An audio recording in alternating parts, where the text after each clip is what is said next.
Hi, I'm Dalton, Miracle Kid Champion. And who are you? And where is this? My name is Kyle. I'm a senior aquarist at the Tennessee Aquarium. So we are down in the basement where we have our quarantine room. So we're gonna go in here and see what we can find in there to see. All right. Come on in. So we call this our quarantine room, but mostly it's just extra holding right now. Before we opened Ocean Journey, this was all the space we had to quarantine our new animals. So these days, we use it kind of as overflow or extra animals and maybe a little bit of quarantine for new animals. What is quarantine? Oh yeah, I mentioned our quarantine space. Quarantine is basically how we isolate any new animals that come in. So whether they came from the wild or from another aquarium, we want to make sure that they're all healthy and not going to transfer anything to our current animals.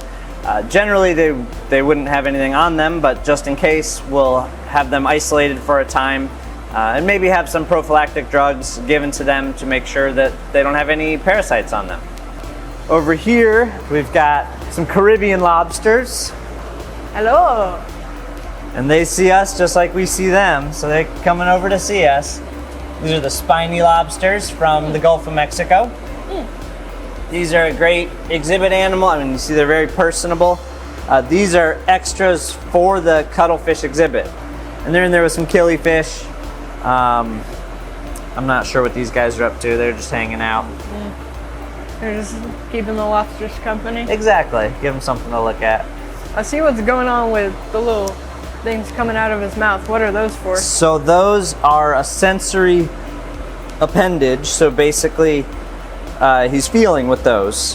He has those bristles on his legs, again for more sensitivity, so he can feel what's going on. But then those are, you can stick them into a little cave and feel around, see if there's anything in there that he might want to eat. So those things are practically like fingers for us. Yeah, exactly. So just that he can reach in and feel around. Exactly. The lobster's fingers. Lobster fingers. When you think of a lobster, you might picture the ones at the grocery store, with the big claws. Exactly.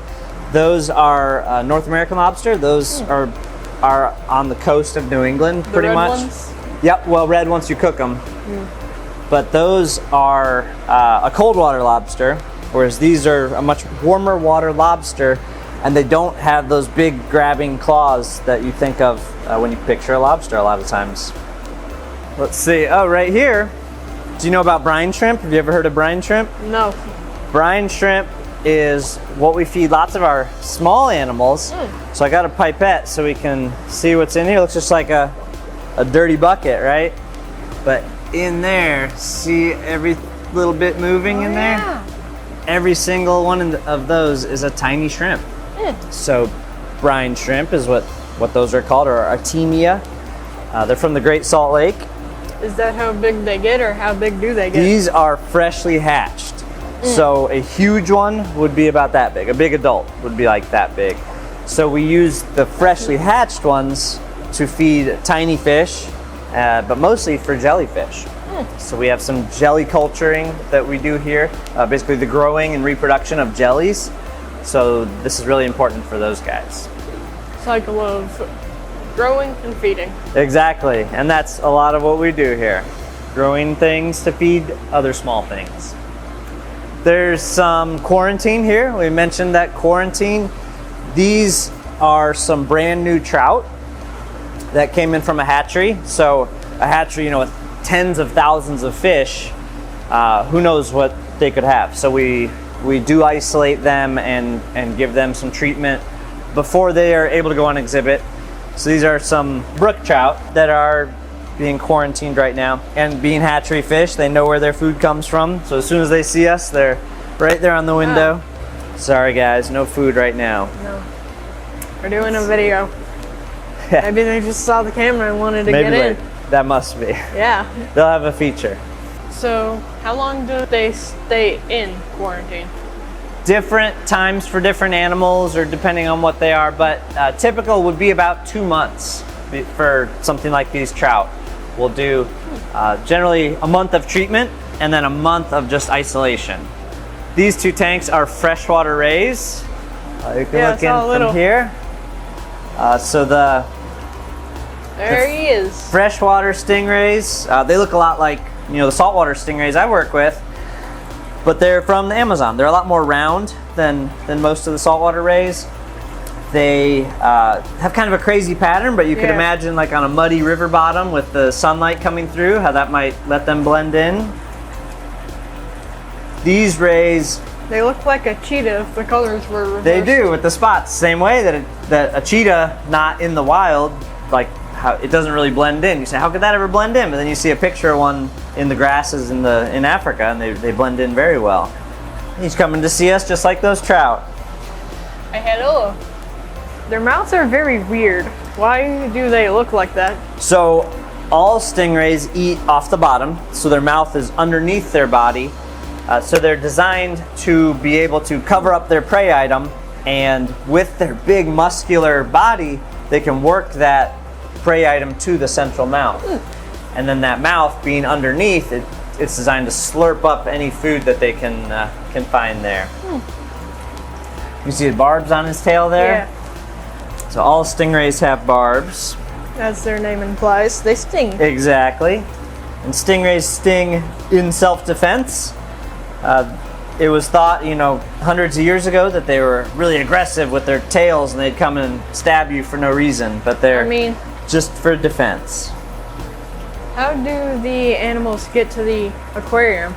Some animals, like stingrays, like these guys, there is a program that combines suitable pairs of stingrays. So we might get a male stingray from the Shed Aquarium in Chicago, and they say that's a suitable mate for a female that you have.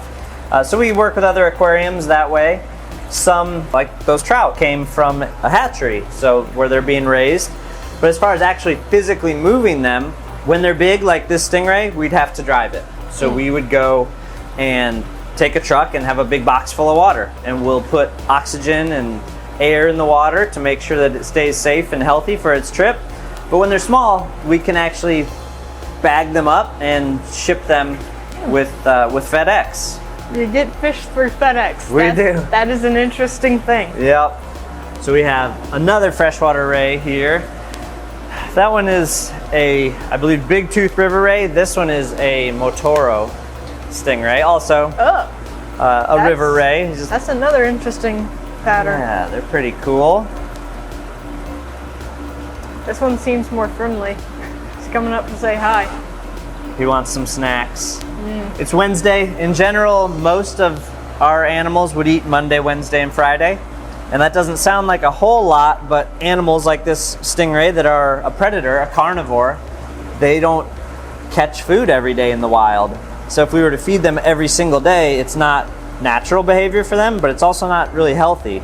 Their bodies don't process food that quickly, and so if you fed them every single day a really meaty food, they could become obese. So we do just a few days a week like that, and that simulates that off and on kind of feeding that they would get in the wild. But what does a carnivore eat? What does a carnivore eat? Great question. So by definition, a carnivore eats meat. In particular, these rays, they want to eat seafood. They don't want a hamburger or some chicken. They want stuff like shrimp and clam. We feed squid, a couple different fish like smelt and capelin. So they want sushi. Exactly, they do. But hold the rice. All right, let's see what we can find. This system is mostly empty. There's some small anemones, these little red anemones. This one is saltwater, so far we've been looking at, well, the first tanks were saltwater, then we looked at freshwater, back to saltwater. The little pink guys, those are strawberry anemone. And this is a cold water saltwater tank. These are the things with the little, from Finding Nemo. Exactly. What you're picturing, that the clownfish live in the anemone. These anemones, they do. Oh. So yeah, clownfish do live in anemones. Not these ones though. A different kind, but they're the same group of animals. But just like in Finding Nemo, the clownfish does live in the anemone. And that protects him from predators because the clownfish is pretty little. I just saw this guy over here. Yeah. So, cold water, also cold. The octopus, this is a giant Pacific octopus. This is a young one. See how it's not that giant? I mean, that's pretty big still, but it's a young giant Pacific octopus. And this one is getting ready to go to exhibit. He's growing and learning, how to feed with us. So we feed him, again, that same kind of carnivore diet, squid, shrimp, all the various seafoods we use. And we'll feed him in different ways to be more enriching. Enrichment meaning like to make his life more natural and to stimulate his brain. So we'll give him his food in a jar a lot of times. Yeah, but how does he eat? So the octopus has 8 powerful arms, and right there in the center is a beak. So they have a beak that looks like a parrot's beak, literally just like it. So and octopus have parrot's beak. They do. And where is it? Right in the middle. If he comes back to the window, I'll show you. It's kind of hidden, but it's right in the center of all the arms. That was that little thing I saw. Right in there? Dead in the middle. Yep. So when he... Yeah, perfect. Right there. But the beak actually stays hidden within those suckers. And when he wants to eat, it'll come out and grab the prey item. They're extremely strong. They can move 20 times their body weight. So just because having those 8 powerful arms, they can't necessarily lift that weight, but they could grab on and pull 20 times their weight. Pretty amazing. Yeah. They're very cold. These are the coldest water animals that we keep, generally around 48 degrees. Hello, my friend. He has this special holding tank with this lid that slides in, as well as being covered in astroturf because they can't stick to the astroturf. They are very adept at climbing out of their habitats. Yeah, you don't want them flopping around on the running floor. around the floor. Yeah. That'd be very problematic. Definitely. So to make sure he stays in his tank and safe, got a special lid on there. This one, we talked about how the animals come to us. The octopus is big enough that we'll use air cargo. So we actually go down to the airport in Atlanta to pick him up from Delta Airlines. Actually, he came in this cooler right here. So that's why it says giant Pacific octopus, Tennessee. They'll fly it on Delta Airlines, which their air cargo can be on the same flight. So you might be flying on a Delta airplane and there might be an octopus in the hold below you. You wouldn't even know. Just as long as he doesn't get up. Come and get you. Yeah, I'm okay with that. Very interesting. This space, when we looked at the brine shrimp, I said it was for jellyfish mostly. This is where we raise our jellies. So back here, we have some moon jelly. You can see those guys right there.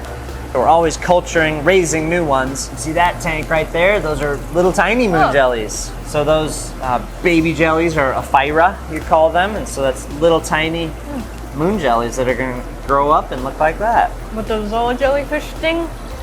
So all jellyfish are capable of stinging. Some are just so small and weak that they can't get through our skin. Oh. So moon jellies, for example, they sting their prey and they grab their tiny prey like those brine shrimp we looked at. But if you touch them, their sting, our skin doesn't seem very thick, right? But compared to a brine shrimp skin if you will, their sting can't reach through our skin. So for their natural prey it hurts, but for us it feels like nothing. Exactly. Except for a big old thing of mush. Exactly, yep, big ball of jelly. Like those guys. Yeah, those ones are West Coast nettles, and those have a sting that we could feel. You see those long tentacles hanging out. Those have a sting strong enough to reach through our skin. But they eat the same kind of things that the moon jellies do. So they eat a lot of that brine shrimp. They'll also eat a little bit meatier foods like some chopped up plankton or some small shrimp like that. The brine shrimp, it just hurts the brine shrimp more. Exactly. And I'm guessing these are the little baby moons? Tiny moons, exactly. And the moon jellies, the reproduction is kind of crazy. Basically, these fuzzy things in these dishes are what you call a polyp, and the polyp will produce these tiny Aphyra. So the polyp strobulates, which is a fancy way to say releases Aphyra. Oh. So the polyp is stationary. It's stuck on the bottom of the ocean, or in this case, this container. And when they are stimulated to strobilate, they will release the ephyra, and through this outflow there, see how it's dribbling? We'll put this little container under it, and we'll catch the ephyra. So it's like Pokemon, but for jellyfish. Exactly, we gotta catch all of them. Yeah, so where are the sharks? Yeah, so I take care of most of our sharks, and I have some special, very small sharks in the queue room right over here. Let's take a look over there. So we're gonna go over here and see some little sharks that I work with.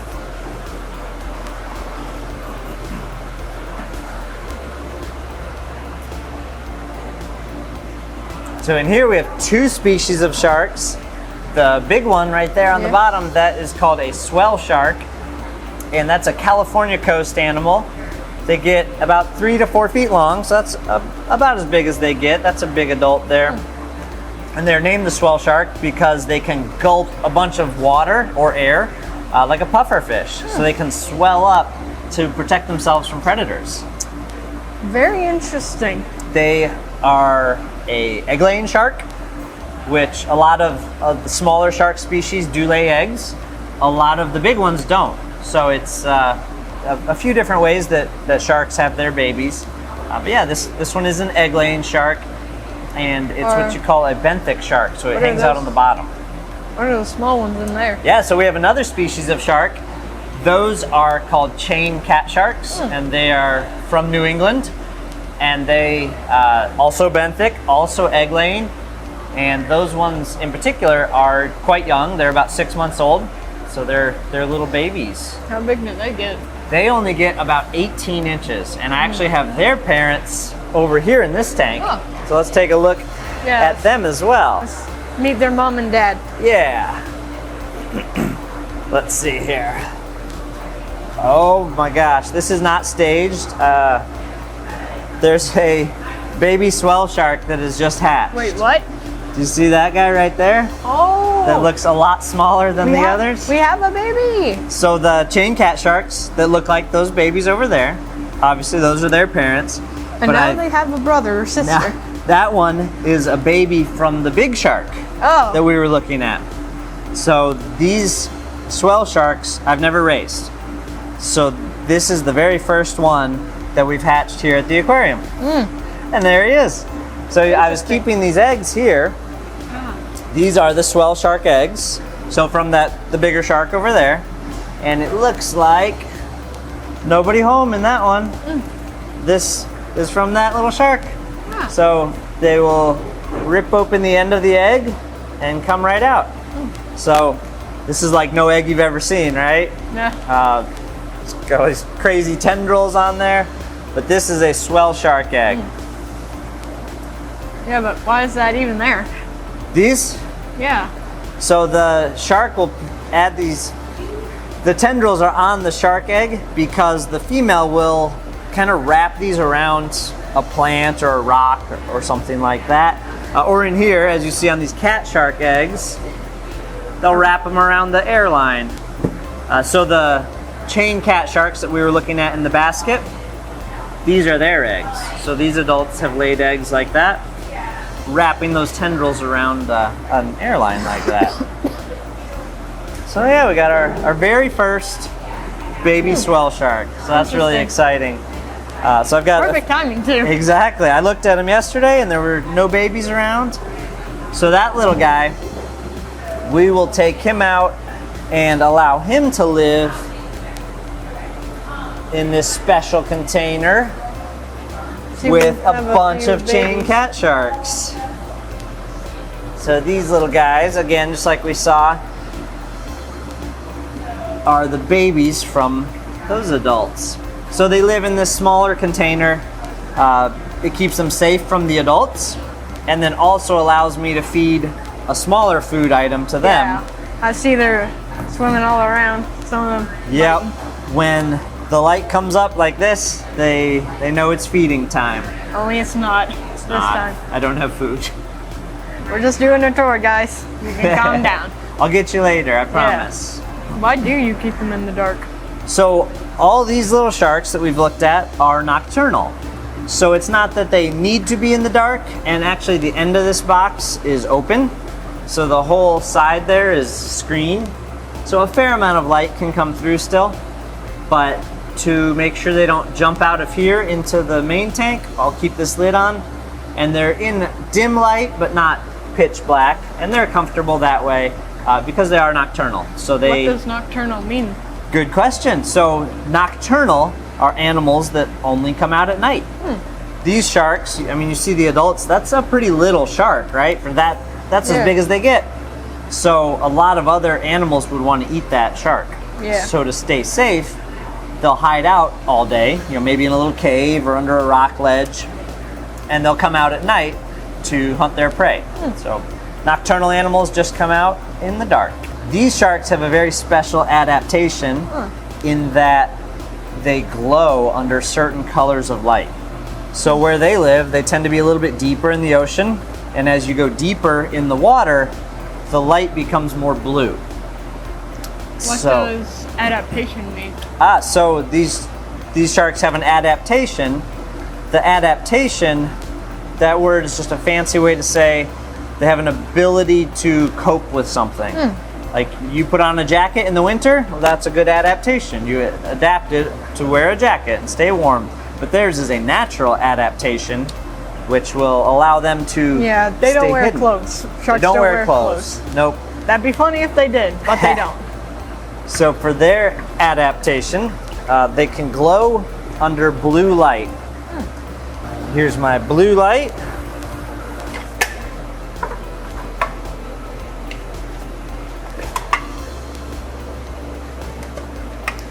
Now let's see. Whoa! These are a little salty.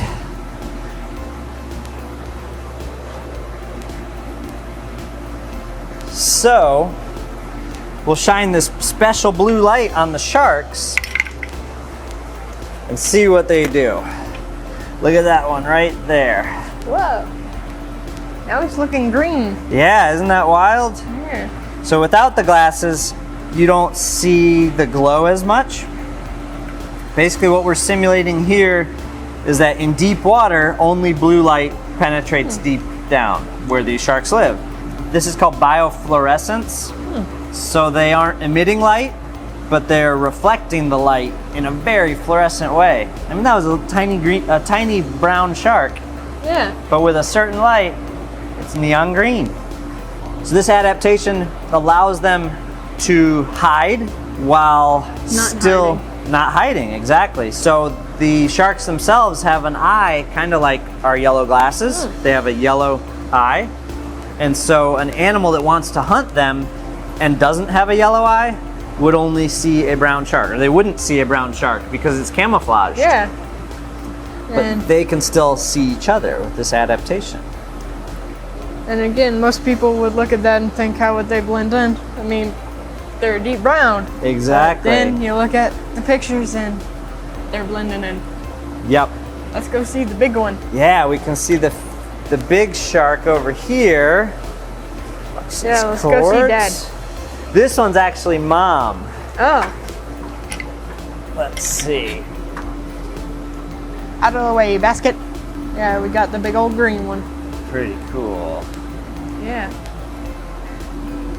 Thank you for showing me around the quarantine room, and this has actually been really cool. You're welcome. I'm glad you were able to come visit. Yeah.